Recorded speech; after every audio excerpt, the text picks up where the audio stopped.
Greetings YouTube, Kevlar Chicken here, and today I have something special for you. In particular, the IWI Mini Uzi by Umarex. Now, I came into this BB gun with negativity, to be honest, because of one simple fact that I need to get off my chest right away, and that is they made a Uzi that doesn't have full auto. That being said, I decided to give this gun a chance, so I purchased it, mainly because I've decided to do reviews and have a collection, and I saw that certain types can be modified, although that damages the warranty, so don't do it. I'll get into that later. But for now, I'll let you have a look at the box.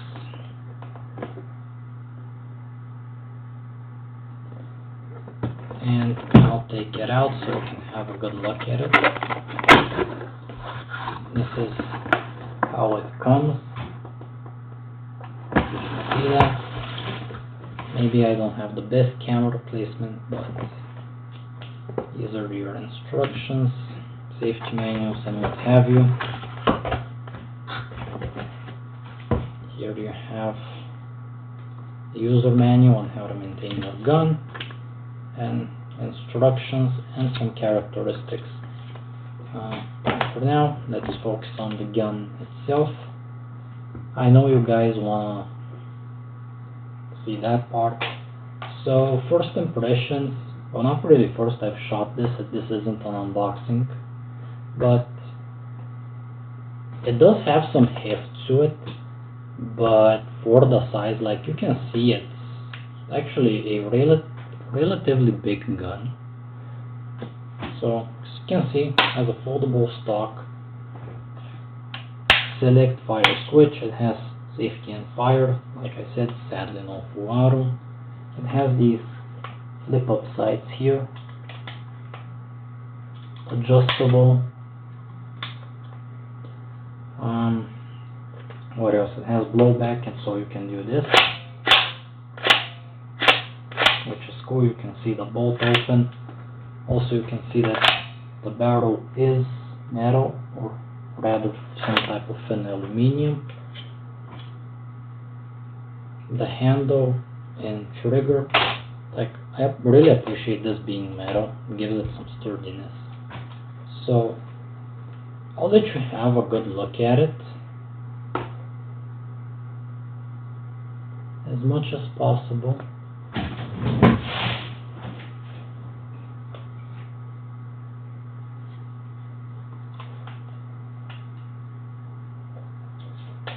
It also comes with this presser.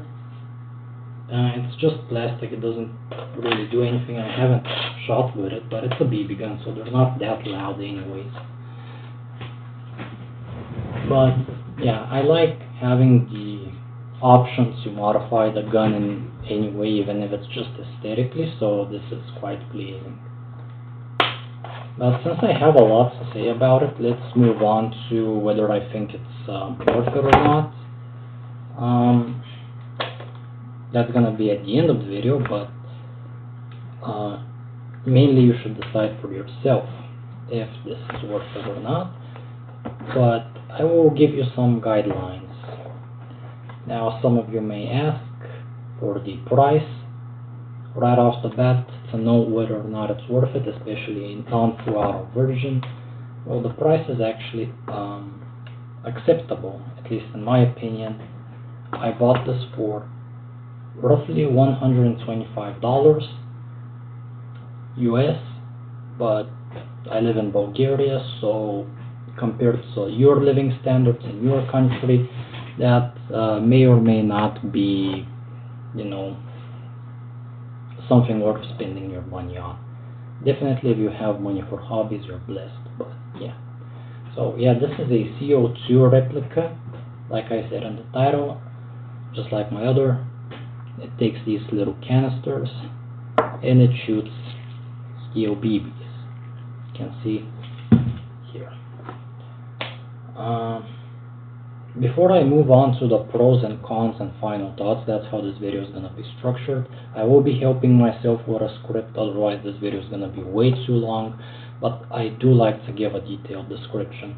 In order to not make it way too long, I will give the characteristics in terms of weight, caliber, length, in both metric and imperial, so on and so forth, in the description down below. If you're watching my gun review videos and something is missing, please check the description. I try to give as much information there as possible. Okay, now this is where you release the magazine. You probably can't see it on video because I am using still my phone camera, and this is like a little plastic thingy button that you just press and releases the magazine. Okay, and this is the magazine. Just pull this down, and here it took me quite a while to start using this on my BB guns, but you can kind of use this as a speed loader. You just put this and dump your BBs in this little hole here, and it fills up instead of filling them one by one. Sometimes you drop some, but if you put your thumb here, so that kind of guides the BBs and kind of tilt it, it's almost like you have a speed loader. So yeah, as long as you have the bottle, it's kind of already speed loader shaped. You just need to push them with your thumb a little bit, and you can see the spring catches here. And once you release this, when you have BBs, now it shot up there. Probably shouldn't have done that because there are no BBs, but normally it would stay, and push the BBs with the pressure. Once you take off that, you can pop, excuse me, you can pop open the handle like so, and this is where your CO2 canister lies. You can see that it has a perfect spot. You just unscrew this. I'm not gonna load it now because I'm not gonna shoot it. Don't worry, there is a shooting segment of the video. I'm just gonna show this as best I can. And this is where you put the CO2, and once you tighten this to some extent, it will pop the capsule. Like I said, I'm not gonna do that now. Once you get good at it, you can kind of feel when it's gonna start doing the the fizzling out, and I tighten it right back and I lose almost no air.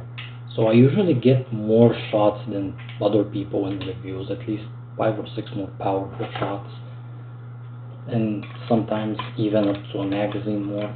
But to be fair, I do shoot my guns on hot summer days, and that helps a lot for the CO2 not to cool down so much. In winter, that's a completely different story. So I will try to put this here somehow so you can view it for the rest of the video. I don't know how to do this. Okay. So now moving on to I'm going to start with the positive, move on to the negative, and final thoughts. I will be reading off of a script that I use ChatGPT for because I'm a bit of a scatterbrain, but I think that actually makes it more authentic because I just dumped a bunch of my thoughts in ChatGPT and it organized it. These are still my thoughts, it's just more efficient. So moving on, that's why my eyes are going to be glued to the monitor so I can proceed step by step in how I want to deliver this information. Now, the pros, aside from the plasticky feel, because for how big this is, like you can see, this isn't a small replica. It's kind of light, but it still has heft to it. Okay, this is 1.3 kilograms or like 2.6 pounds, so no, it's not some total lightweight. It does have metal where, so it's a realistic looking replica. If you were in the US and you pointed this at a cop, you'd, well, you know what would happen. This doesn't have a tip, the orange tip or anything to indicate it's airsoft, and it's not. It's considered a real weapon. Be careful with this. Um, and yeah, it's pretty realistic. And even for states where you can own guns, as much as I know about guns, this is Uzi is a unicorn gun. Like, it's hard to find an Uzi, like an original Israeli Uzi. It's like hard. Like, I haven't even fired a real gun. The closest I've come to is my gas blank pistol that uses real powder. And sometime next year I plan on going to a shooting range, but I digress. The point is, this is a realistic looking replica, and unless you have a particularly keen eye, you can't really tell the difference, especially from a distance. Like, it's full black, it has all the little details. I like it. Like, maybe a bit less than the MP5, but definitely a lot more than I expected. Like, this is a solid replica. Now, what actually surprised me is how accurate this thing is. Like, I normally just shoot for fun, because it's a BB gun, but in the shooting segment I was shooting really close. I would like to point that out, just so I could get it on camera. Okay, otherwise, with the phone camera it would look like I'm way too far apart, but the shots I'm gonna show you right now are taken from like at least 10 yards, which is standard for BB guns, but I tried it from the very, very back of my backyard and it was still accurate to that point. Any further than that, and at that point, that's just my lousy eyesight. That's, you know, as age goes. But this is the result of me pretty half-assedly mag dumping from like 10 yards. And I think this is how originally the target was.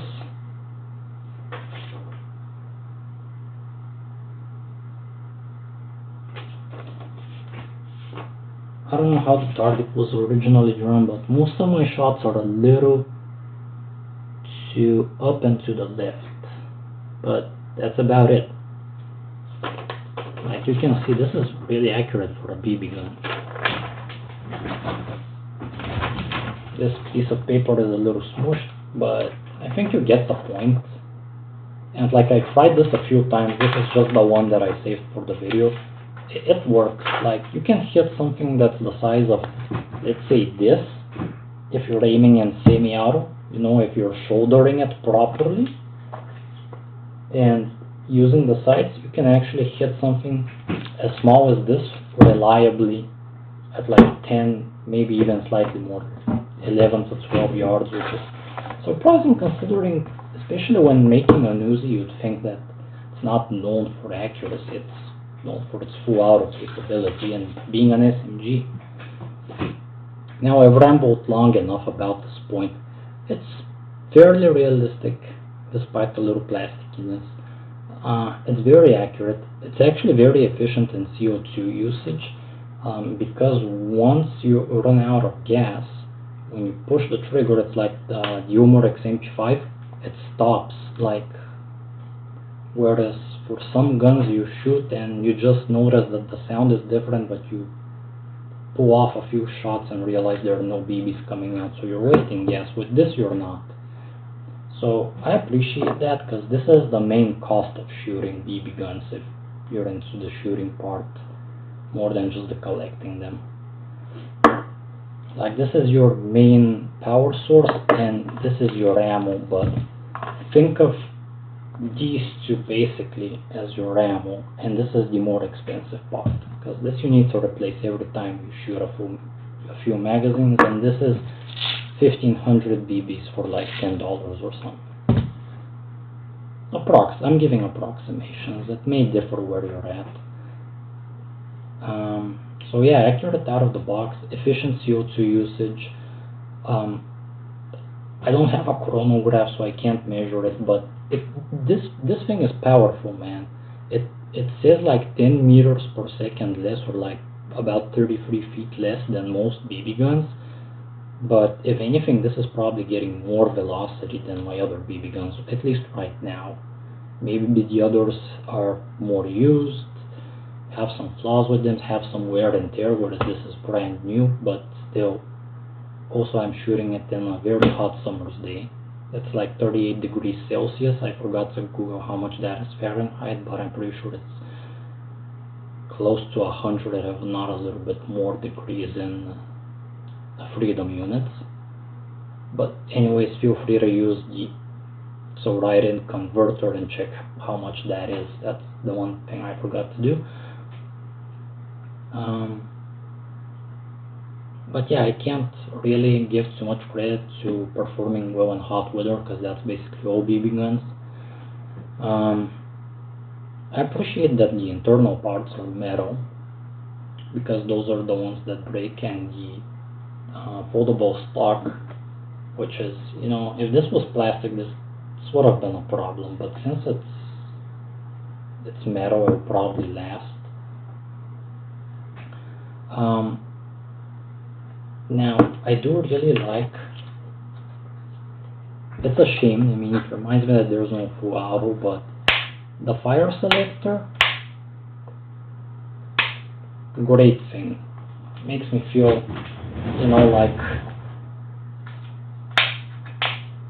like a gangster. You get the point to play around with these things a little bit. So the cons, the biggest con, the reason I cannot give this more than a 7 is Umarex did it again. It's somewhat acceptable with the MP5, but with an Uzi, I'm willing to pay $100 more, but no full auto. The biggest con of this. Why? Just why? Okay, now the second con, this thing does have blowback action, but it's very weak, and I wonder why not get rid of it completely. Maybe keep the slide capability here so I can, cock it back like a real gun before I shoot. Not that I need to, but like having the option. So I also like being able to do this, and that's good enough. Like, just get rid of the blowback and make it even more CO2 efficient. After all, like, if it's barely noticeable, then save me some CO2. So yeah, I don't like the blowback. I don't like the plastic feel. They could have used a bit more metal, but that's more of a minor nitpick. So only 2 negatives, but one of them is major. An Uzi with no full auto. It's just sad, really. And they have the capability to make a full auto BB gun. The MP40 Legacy Edition has full auto, and in my country, I've checked, they're selling it, and they're selling another American brand, Crossman, and 2 of the guns that have full auto are sold out, actually 3 of them. They're only sold in one place, but trust me, I've been searching a lot, so it is legal to own those. So my final thoughts, it's actually worth it. I would give it a 7 out of 10, and it surprised me. Like, I went in negatively and kind of bought this, like, just because I'm on vacation. It's like I've been saving up some money, and I'm like, I'm gonna make a bit of a stupid purchase. And I also saw that it was relatively cheap compared to my budget. I was looking for a full auto BB gun, but those are very, very pricey and sold out. So not only did I, even if I was willing to shell out more money, they weren't even available, at least not for now. So this is worth it if you're a collector, if you want something fun to shoot. But keep in mind, no full auto. And I know you're gonna ask if this is if you can modify this. The honest answer I have right now is no, but probably not, because the ones that are modified have an extra A on their fire selector and are from a different company. I think Umarex made this not like purely semi-auto, and you can't just, take it apart and scrub something, that little thing out, and like the KWC Uzi. At least I don't think so, and I wouldn't encourage you to do it. I mean, you can. It would just void. You have a 3-month warranty if something goes wrong. But if you pick apart your own gun and try to modify it in any way during those 3 months, if it breaks apart completely or anything, like, you're not allowed to make fixes yourself, but because it voids the warranty. If something bad happens to your BB gun during those 3 months, like a malfunction, you can go and get it fixed. But if it happens while you're trying to modify it, it voids the warranty because you were tinkering with it. So I wouldn't recommend it. So my final rating is, this is worth it for collectors. This is worth it for people who just want something cool to shoot with and don't necessarily care about the full auto. This will go for cans, obviously, and even for gun owners. Like, this is people who can have actual firearms. This is still somewhat acceptable if you're a collector and you just want to put it on your gun wall, because a real Uzi it's hard to find. Like, at least from what I've been watching, like people like Brandon Herrera, Demolition Ranch, and others like that. This is, correct me if I'm wrong, but the Uzi is a unicorn gun, especially one with full auto function, which is an even bigger shame that they didn't make this full auto, because then even some gun owners could, at least to some extent, live out that dream of shooting a full auto SMG like this. That's really, really rare to get your hands on. Obviously not gonna be the same thing, but you could shoot this without ear protection too, and you can have it as a replica, and you still have something that shoots projectiles one after the other on the press of a button, which is good enough for me and might be good enough for some other people. So Umarex, if anyone from Umarex is watching, please make a full auto version. A lot of people would buy it, even if it costs double what this currently costs. So yeah, I'll leave you guys with the shooting segment. Thank you very much for watching.